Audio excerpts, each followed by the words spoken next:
جب یہ شہادتیں ہو چکی اور لٹا پٹا اہل بیت کا قافلہ، بدبخت یزید کا حکم نامہ آیا کہ اسے ابن زیاد کے پاس کوفہ اور چند دن کوفے میں قیدی رکھ کر اور پھر انہیں پابسلاسل قیدیوں کا قافلہ سروں کو نیزوں پہ رکھ کے ایک جلوس کی شکل میں دمشق میرے دربار تک لایا جائے۔ تو جب یہ قافلہ لے کے روانہ ہوئے تو کتب حدیث میں اور کتب سیر میں آیا ہے کہ قافلہ جب روانہ ہوا تو آسمان پر خون کے ساتھ کچھ اشعار لکھے گئے، جو میری اہل بیت پہ ظلم کرے گا اس پر میری شفاعت حرام کر دی گئی، وَإِنَّ اللَّهَ حَرَّمَ عَلَيْهِ الْجَنَّةَ، اور اللہ نے اس پر جنت حرام کر دی۔ تو خون کے ساتھ، خون آلود قلم کے ساتھ الفاظ لکھے گئے، خونی قلم کے ساتھ، کہ کیا وہ طبقہ جس نے حسین کو شہید کر دیا ہے کیا اب بھی مسلمانی کا دم بھرتا ہے اور امید رکھتا ہے کہ اس کے نانا کی شفاعت نصیب ہو جائے گی؟ شفاعت تو حسین کے نانا کی، حسین کو قتل کرنے والے بدبختوں، کیا اب بھی حسین کے نانا کی شفاعت کی قیامت کے دن امید رکھتے ہو؟ پھر اس کے نیچے لکھا، نہیں، ہرگز نہیں، خدا کی قسم ان کا کوئی شفاعت کرنے والا نہ ہوگا اور قیامت کے دن وہ سخت عذاب میں مبتلا کر دیے جائیں گے۔ وَقَدْ قَتَلُوا الْحُسَيْنَ بِحُکْمِ جَوْرٍ وَخَالَفَ حُکْمُهُمْ حُکْمَ الْکِتَابِ، ان ظالموں نے ظالم حکمران کے حکم کے تحت اور ظلم پر مبنی حکم کے تحت حسین کو قتل کر دیا، اور ان کے حکم نے قرآن کے حکم کی مخالفت۔ قافلہ روانہ ہوا، ابن زیاد نے کئی دن اسیران کربلا آقا علیہ السلام کے گلشن رسالت کے ان پھولوں کو قیدی رکھا اور پھر سوئے دمشق اس قافلے کو روانہ کیا۔ اس پورے قافلے میں صرف ایک مرد بچ گئے تھے، ایک ہی، اور وہ بیمار تھے۔ باقی شہزادیاں تھیں، سیدہ کائنات کی صاحبزادیاں تھیں، ان کی پوتیاں تھیں، آقا کے گلشن کی کلیاں۔ چلتے چلتے راستے میں ایک مقام پر یزیدی لشکر کے پاس پانی ختم ہو گیا، ان کے پاس پانی ختم ہو گیا۔ انہوں نے قافلہ روک دیا اور کہا کہ پانی لے لیں۔ یزیدی قافلے کا سربراہ، دھوپ تھی، چلچلاتی دھوپ تھی، صحرا تھا، اس نے اپنے لیے خیمہ نصب کرایا، چونکہ بڑے دور سے پانی آنا تھا۔ خیمہ نصب کر کے آرام سے سائے تلے بیٹھ گیا اور تمازت آفتاب سے تپتے جلتے ہوئے ٹیلوں پر حضور کی شہزادیوں کو ننگے آسمان کے نیچے بٹھا دیا۔ پورا قافلہ اسی حال میں ان کے پانی کے انتظار میں یہ چلچلاتی دھوپ میں تپتا رہا۔ امام علی مقام سیدنا امام حسین کی پیاری لخت جگر شہزادی سیدہ سکینہ، دھوپ میں چھوٹی معصوم شہزادی دیکھا کہ صحرا میں چھوٹا سا ایک درخت ہے، ٹیلا ہے، چھوٹا سا ٹیلے کے ساتھ جھاڑی ہے، اس کا تھوڑا سا سایہ ہے، چلچلاتی دھوپ ہے۔ سیدہ سکینہ اس دھوپ کے اندر اس سائے دار چھوٹی سی جھاڑی میں جا کے مٹی کا سرہانہ بنا کے لیٹ گئی، ریتلے سرہانے پہ لیٹ گئی۔ سیدہ سکینہ کی آنکھ لگ گئی، آڑ تھی اس درخت کی جھاڑی کی، پانی آیا، یزیدیوں نے آواز دے دی، قافلہ چل پڑا۔ اور کجاوے میں تھی، چونکہ سیدہ سکینہ، اونٹ بیٹھ گئے تھے، کسی کو خبر نہ تھی، تو سیدہ سکینہ کو وہیں سویا ہوا چھوڑ کے قافلہ چلا۔ قافلہ تھوڑی دیر آگے گیا تو آگے جس شخص کے ہاتھ میں نیزہ تھا، امام علی مقام کا سر انور جس پر تھا، وہ اس کے ہاتھ سے چھوٹ کر زمین میں گڑ گیا۔ انہوں نے کوشش کی کہ اس نیزے کو اکھاڑ کے آگے چلے، پر نیزہ ایسا جمع کہ اس کی پوری طاقت کے باوجود امام حسین کے سر انور آگے نہیں چلا۔ اس نے اور لوگوں کو بلایا، اوروں کو بلایا، بڑی کوشش کی، مگر امام حسین کے سر انور جس نیزے پر تھا وہ نیزہ آگے نہیں چلا، گڑا ہوا نیزہ ہلا نہیں۔ وہ پریشان ہو گئے، وہ سیدنا امام زین العابدین کے پاس گئے۔ یہ تو انہیں معلوم تھا کہ کیا ماجرا ہے، آپ کے بابا آگے نہیں چل رہے۔ ان کی آنکھیں آپ دیدہ ہو گئیں، وہ اپنی ہمشیرہ، اپنی پھوپھی سیدہ زینب کے پاس آئے، عرض کیا پھوپھی جان آپ ذرا اونٹوں کے کجاووں میں شہزادوں اور شہزادیوں کو گن لیں، لگتا ہے بابا جان کا کوئی شہزادہ یا شہزادی رہ گئی ہے، سر انور آگے نہیں چلتا، نیزہ گڑ گیا ہے۔ سیدہ زینب نے ایک ایک کا نام لے کر پوچھا، تسلی کی کہ سارے شہزادے شہزادیاں کجاووں میں تو ہیں۔ جب سیدہ سکینہ کا نام لیا تو جواب نہیں آیا، بار بار سکینہ سکینہ سکینہ کہا تو جواب نہیں آیا۔ جب جواب نہیں آیا تو وہ تڑپ اٹھی، اپنے کجاوے سے نیچے آ گئی اور کہنے لگی کہ حسین کی سکینہ رہ گئی ہے کہیں۔ شاید جہاں کجاوے قافلہ رکا تھا اب رات کا وقت ہو گیا تھا، رات کے اندھیرے میں دوڑتی دوڑتی، شام کا وقت تھا، اندھیرا تھا، سایہ تھا، دوڑتی پیچھے پہنچی اور آگے جو پہنچی تو اندھیرے میں دیکھا کہ کوئی نقاب پوش خاتون ہے اور سیدہ سکینہ کو گود میں لے کے بیٹھی ہے اور ان کو چومتی ہیں، اور سیدہ سکینہ اس نقاب پوش عورت کی گود میں میٹھی میٹھی زبان میں کربلا کی کہانی سنا رہی ہے۔ جیسے بچے کہانی سنتے ہیں اور سناتے ہیں، وہ واقعات سنا رہی ہیں کہ ہمارے ساتھ ایسا ہوا، پھر یہ ہوا، پھر بابا کے ساتھ یہ ہوا، پھر بھائی کے ساتھ یہ ہوا۔ وہ کربلا کی کہانی سنا رہی ہیں اور وہ نقاب پوش خاتون سنتی بھی ہیں، چومتی بھی ہیں، روتی بھی ہیں۔ اتنے میں سیدہ زینب قریب پہنچی اور کھڑے ہو کے آواز دیتی ہیں کہ نقاب پوش خاتون، اللہ آپ کا بھلا کرے، آپ نے ہماری بیٹی کو سنبھال لیا، ہم پہ بڑا احسان کیا ہے، اس بیٹی کو گود میں لے کر اللہ آپ کو اجر دے، بتائیں تو صحیح کہ آپ ہیں کون احسان کرنے والی۔ انہوں نے چہرہ انور سے نقاب پلٹا، فرمایا زینب بھول گئی ہو تمہاری ماں فاطمہ، فاطمہ حسین کی لخت جگر، حسین کے سینے پہ سونے والی سکینہ تنہا رہ گئی تھی، قافلہ چل پڑا تھا تو میں اس کو تنہا رہ کر قبر میں نہیں رہ سکی، میں نے چاہا کہ میں جا کے سکینہ کو سنبھال لوں۔ یہ روح تھی، مجسم تھی، کیا تھی؟ سیدہ کائنات کی روح اقدس مجسم تھی، متمثل تھی روح اقدس۔ تنہائی میں سکینہ کو سنبھالا دیا، ان کو ساتھ لیا۔ وہ تو چونکہ روحانی طور پہ ایک آمد تھی، رخصت ہو گئیں، نگاہ سے اوجھل ہو گئیں۔ سیدہ سکینہ کو لے کے، سیدہ سکینہ کو لے کے کجاوے میں رکھا، چل پڑی۔ اور اس طرح وہ حلب کے راستے سے ہوتے ہوئے، پھر حمص سے اور حما کے راستے سے ہوتے ہوئے جس شہر سے گزرتے تھے، بدبختوں نے وہاں استقبال کی تیاریاں کر رکھی تھیں، شادیانے بجتے تھے، وہاں باجے بجتے تھے، شہر سجائے گئے تھے اور یزید کی فتح کے جشن منائے جا رہے تھے۔ اور فتح یزید کی جشن کے سماں میں حضور کی شہزادیوں کو قیدی بنا کر قافلہ گزرتا تھا، ان کے سر انور نیچے تھے، سر قافلوں پر تھے، نیزوں پر، اور اس طرح ایسے ماحول سے گزرتے دمشق میں آ پہنچے۔ دمشق میں پہنچے تو پورا سارا شہر دمشق یزید کی فتح کا حکم تھا تو جشن میں مصروف تھا، اور بہت سوں کو یہ پتہ نہیں تھا کہ یہ جو قیدی بن کے آئے ہیں یہ ہیں کون، جو سر نیزوں پر سوار ہیں، عوام کو نہیں پتہ تھا۔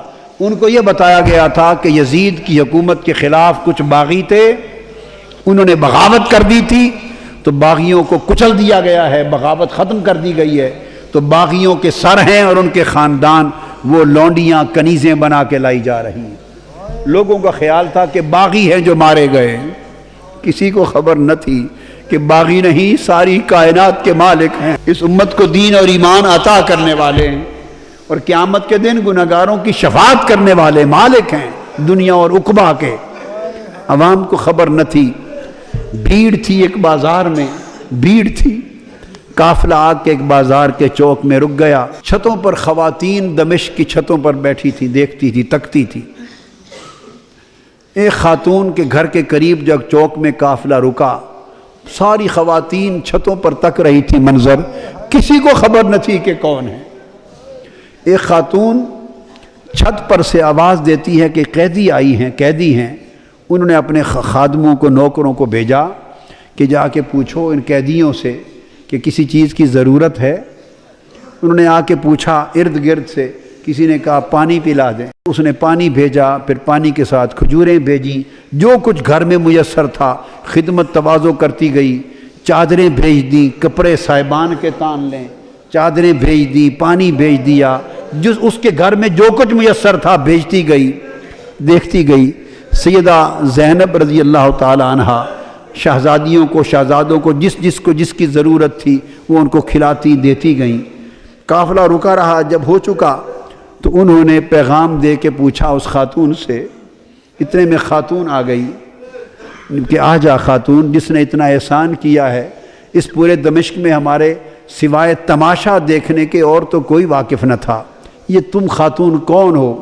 تم نے ہمارے ساتھ اتنی بھلائی اور احسان کیوں کیا ہے؟ اس نے کہا میں تو آپ کو نہیں جانتی کہ آپ کون ہیں، میں نے ایک زمانہ مدینہ طیبہ میں حضرت سیدہ فاطمۃ الزہرا کی نوکری میں گزارا۔ میری نوجوانی تھی، میں سیدہ فاطمۃ الزہرا بنت مصطفیٰ کی نوکرانی تھی، نوجوانی میں ان کی نوکرانی تھی، اور جب میں مدینہ سے رخصت ہونے لگی، پرانی بات ہے، اپنی کہانی سنا رہی ہے سیدہ زینب کو، جب میں رخصت ہونے لگی تو میں نے آپ سے دعائیں لی تھیں اور عرض کیا تھا سیدہ کائنات کے کوئی نصیحت کر دیں، تو مجھے سیدہ کائنات نے فرمایا تھا اچھا جا رہی ہو دمشق میں سلامت رہنا، ایک ہی نصیحت ہے، کبھی قیدی ملے تو ان سے بھلائی کر دینا۔ بی بی مجھے تو کوئی پہچان نہیں ہے، میں تو نہیں جانتی آپ کون ہیں، اتنا ہی سنا ہے کہ کوئی باغی تھے وہ مار دیے گئے اور قیدی ہو کے آئے ہیں، میں نے تو بھلائی اس لیے کی ہے کہ مجھے میری سیدہ نے، سیدہ کائنات فاطمۃ الزہرا نے نصیحت کی تھی، ایک ہی نصیحت کی تھی، کہا تھا سلامت رہنا، زندگی میں کبھی کوئی قیدی مل جائیں تو ان سے بھلائی کر دینا۔ میں تو آج سیدہ فاطمۃ الزہرا کی اس وصیت پہ عمل کر رہی ہوں، میں نے دیکھا ہے قیدی ہیں تو میں نے تو قیدیوں سے نیکی کر دی ہے، بھلائی کر دی۔ سیدہ زینب کے آنسو نکل آئے، خاموش نہیں، خاموش رہی۔ آپ نے جواب میں کہا اچھا بی بی تو نے قیدیوں سے بھلائی کی ہے، قیدیوں پر احسان کیا ہے، بتائیں ہم قیدی لوگ تیری بھلائی کا بدلہ کیا دے سکتے ہیں؟ میں کیا بدلہ دوں، کیا چاہتی ہو؟ اس نے کہا بی بی ایک دعا کر دے، دعا کر دے۔ جب میں سیدہ فاطمۃ الزہرا کی نوکرانی تھی تو ان کے چھوٹے چھوٹے دو بیٹے تھے حسن اور حسین، اور ایک چھوٹی شہزادی تھی زینب، ان کو بچپن میں دیکھا تھا تھوڑی عمر میں، سیدہ کائنات تو وصال فرما گئی، اب مجھے نہیں معلوم وہ کس حال میں ہیں، اور میں نے یہ بھی سنا تھا کہ حسن مجتبیٰ بھی وصال فرما گئے۔ اب میری یہ التجا ہے دعا کر دیں کہ کبھی زندگی میں سیدہ کائنات کے بیٹے حسین کو دیکھ لوں اور ان کی شہزادی سیدہ زینب کو دیکھ لوں، میری ان سے ملاقات ہو جائے، یہ دعا کر لیں۔ تو سیدہ زینب فرماتی ہیں بی بی تیری دعا قبول ہو گئی، یہ نیزے پر حسین ہے اور یہ قیدی زینب۔ اس حال میں دمشق میں داخل ہوئے اور حضور علیہ السلام کے ایک صحابی ہیں حضرت سہل بن سعد ساعدی، حضرت سہل بن سعد روایت کرتے ہیں، بیان کرتے ہیں میں کسی کام سے بیت المقدس جا رہا تھا، بیت المقدس، تو میں دمشق پہنچا تو حضرت سہل بن سعد کہتے ہیں کہ جب دمشق آیا تو وہاں عید کا سما تھا، ہر طرف شامیانے تھے، شادیانے تھے اور جلوس تھے، جھنڈیاں تھیں، عجیب سما تھا۔ میں نے لوگوں سے پوچھا کہ شام کے لوگوں لگتا ہے کہ تمہاری کوئی علاقائی عید ہے، آج علاقائی عید ہے، سارے شہر کو تم نے دلہن کی طرح سجا رکھا ہے، کیا کوئی لوکل عید ہے جو اپنی روایت میں ثقافت میں منا رہے ہو؟ انہوں نے کہا تم کون ہو؟ لگتا ہے کہ شام کے رہنے والے نہیں ہو۔ انہوں نے کہا نہیں، میں تو مدینہ سے آیا ہوں۔ معمر تھے اس وقت، عمر رسیدہ تھے۔ تو پوچھے میرا نام سہل ہے، میں حضور علیہ السلام کو میں نے دیکھا ہے، زیارت کی اور آپ سے کچھ باتیں بھی سنی ہیں، تو میں نہیں جانتا یہاں کے حالات۔ انہوں نے کہا تمہیں معلوم نہیں کہ یہاں باغی تھے، انہوں نے بغاوت کی تھی، یزید کی حکومت کے خلاف بغاوت کچلی گئی ہے، یہ باغیوں کے سر ہیں اور یہ ان کی عورتیں ہیں، کنیزیں اور لونڈیاں بنا کے لائی گئی ہیں۔ انہوں نے دیکھا آگے جا کر کہ یہ باغی کون ہیں؟ حضرت سہل بن سعد۔ انہوں نے تو مدینہ کی گلیوں میں حضرت امام حسین کو آقا کے کندھوں پر سواری کرتے دیکھا ہوا تھا، اور آقا کے سینہ اقدس پہ کھیلتے اور زبان مصطفیٰ کو چوستے اس دور میں دیکھا ہوا تھا، اور بعد ازاں پھر پوری جوانی کی عمر دیکھی تھی، نظر میں گزری تھی، پورے 50 برس 40 برس نگاہ کے سامنے تھے، مگر گرد آلود تھا چہرہ پاک اور خون آلود کا کٹا ہوا سر انور۔ آگے قریب جا کے دیکھا کہ یہ باغی کون ہیں، اور قریب دیکھ کے کسی کو کہتے ہیں کہ ان کی شکل تو حسین کی طرح نظر آتی ہے۔ حضور کے شہزادے امام حسین کے ساتھ بڑی مشابہت ہے، تو ساتھ ایک شامی کھڑا تھا، اس نے کہا تمہیں پہچان نہیں، یہ خود حسین ہے۔ چیخ نکل گئی، رو پڑے اور رو کے یہ قافلہ کدھر جا رہا ہے؟ وہ کہتے ہیں کہ میں پھر اس قافلے کے ساتھ چل پڑا اور دربار یزید تک ساتھ گیا، اور جو کچھ اس دربار میں دیکھا وہ بیان نہیں کر سکتا۔ اس دربار میں جب بدبخت یزید کا جو شراب میں دھت تھا، شطرنج کھیل رہا تھا، جب قافلہ پیش ہوا اور ساری شہزادیوں کو اور امام زین العابدین کو کھڑا کر دیا گیا، تو اس وقت وہ آ کے دربار پہ بیٹھا، اس نے کہا ایک ایک کا نام لے کر بتاؤ، یہ کون ہے، یہ کون ہے، یہ کون ہے؟ سیدہ سکینہ چھوٹی سی عمر ہے، 4-5 سال کی عمر ہے، اور ہاتھوں سے اپنا چہرہ چھپاتی۔ وہ بدبخت یزید پوچھتا ہے یہ بچی کون ہے جو چہرہ چھپاتی ہے ہاتھوں سے؟ کسی نے جواب دیا یہ سیدہ سکینہ ہے، حسین کے سینے پر لیٹنے والی شہزادی ہے۔ تو اس بدبخت نے پوچھا اس سے یہ خود کیوں نہیں بولتی، بتاؤ کون ہو؟ وہ سیدہ زینب اپنی پھوپھی کی طرف لپٹ گئی۔ پھر پوچھا یزید نے یہ بولتی کیوں نہیں، کون ہے؟ وہ پھر سیدہ زینب کے ساتھ لپٹ گئی۔ پھر پوچھا کیوں نہیں بولتی؟ سیدنا امام زین العابدین بولے بدبخت اس کے گلے کا رسہ، اس کا گھیرا بہت تنگ ہے، رسی کا گھیرا بہت تنگ ہے، اس سے بولا نہیں جا رہا، اس رسی کے گھیرے کو ذرا کوئی کھولے تو یہ بات کرے۔ اس نے کسی شخص کو بھیجا کہ اس کا گلے کا رسہ ذرا کھول کے کشادہ کر دو۔ آپ پھر دوڑ کر امام زین العابدین کی گود میں چلی گئی، فرمایا یہ مر جائے گی شہزادی، یہ بطول زہرا کی بیٹی ہے لاڈلی، کسی غیر مرد کا ہاتھ نہیں لگ سکتا۔ اس نے کہا پھر زین العابدین کو کہ علی خود ہی کھول دو۔ کھولا تو اس سے پوچھا تم کون ہو، چہرہ کیوں چھپاتی ہو؟ اس نے کہا تم جیسے بدبختوں سے چہرہ نہ چھپاؤں تو کیا کروں؟ اس نے کہا کہ سکینہ کیسا پایا ہمارا منظر؟ اس نے کہا یہ تو جو دیکھ لیا دیکھ لیا، قیامت کے دن جو ہمارا منظر ہونے والا ہے اس کی بھی تیاری کرو، جو قیامت کے دن ہماری باری آنے والی ہے اس کی بھی تیاری کرو۔ اہل بیت کے اس قافلے کو قیدی بنا دیا گیا، امام علی مقام کے سر انور کو الگ، ایک امام زین العابدین کو الگ قید خانے میں رکھ دیا گیا، باقی خانوادہ اہل بیت کو ایک جگہ رکھ دیا، امام علی مقام کے سر انور اور شہداء کربلا معلیٰ کے سروں کو ایک طرف رکھ دیا۔ اس طرح ایک وقت گزرنے کے بعد کچھ ایسے واقعات ہوئے کہ اس نے محسوس کیا کہ اہل بیت کے قافلے کو یہاں رکھنا مناسب نہیں، اس کی حکومت کے خلاف کوئی بڑی بغاوت کا پیش خیمہ ثابت ہو سکتا ہے ان کا قیام۔ اس نے فیصلہ کیا کہ ان کو واپس مدینہ بھیج دیا جائے۔ امام زین العابدین سے کہا سارے قافلے کو جمع کر لیں اور مدینہ ان کو لے چلیں۔ امام زین العابدین نے کہا کہ ہم جاتے ہیں، ہماری کچھ چیزیں تم نے لوٹی ہیں وہ دے دو۔ اس نے کہا لوٹا ہوا مال واپس نہیں کیا جائے۔ اس حال میں جب یہ مذاکرات ہو رہے ہیں